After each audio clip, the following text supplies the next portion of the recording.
নমস্কার, শুভ সকাল সবাইকে। আমি আজ একটা চাটনির রেসিপি নিয়ে চলে এসেছি। আজকের রেসিপি হচ্ছে ধনেপাতার চাটনি।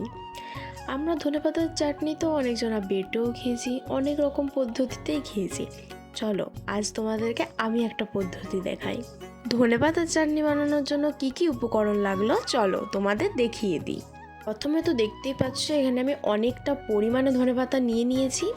আর নিয়েছি এখানে আমি আদা, রসুন, লঙ্কা, পেঁয়াজ। আর যেহেতু সব ধনেপাতাটা একবারে বাটা যাবে না, তাই ফার্স্ট আমি এখানে কিছুটা ধনেপাতা দিয়ে ফার্স্টে বেটে নেব। দেন তারপর আমি একটা টমেটো অ্যাড করব। তারপর টমেটোটা দিয়ে আমি বাকি ধনেপাতাগুলোও বেটে নেব।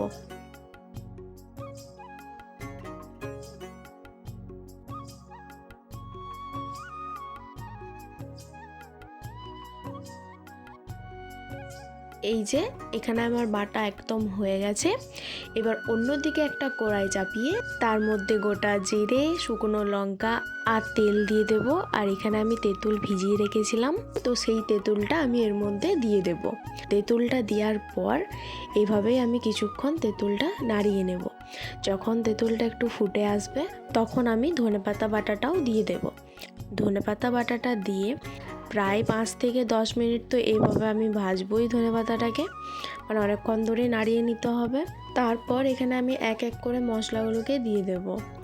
যেমন এখানে আমি প্রথমে পরিমাণ মতো নুন দিয়ে দিলাম, তারপর দেব হলুদ গুঁড়ো, তারপর দেব জিরে গুঁড়ো, তারপর দেব ধনে গুঁড়ো,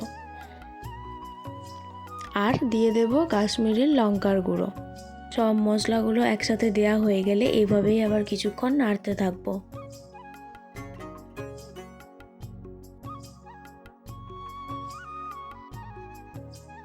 লাস্টে এখানে পরিমাণ মতন চিনি অ্যাড করে দেব। যেমন এখানে আমি বেশি না, 2.5 চামচের মতন চিনি দিয়েছি। এভাবে নাড়তে নাড়তে যখন ধনেপাতার চাটনিটা একটু চাপ চাপ হয়ে যাবে আর এরকম কালার নিয়ে আসবে, তখনই নামিয়ে দেব। নামিয়ে দিলেই রেডি হয়ে যাবে আমাদের ধনেপাতার চাটনি। তোমরাও এই চাটনি পকোড়া বা চপের সাথে খেয়ে দেখতে পারো, ভীষণই টেস্টি হয়েছিল।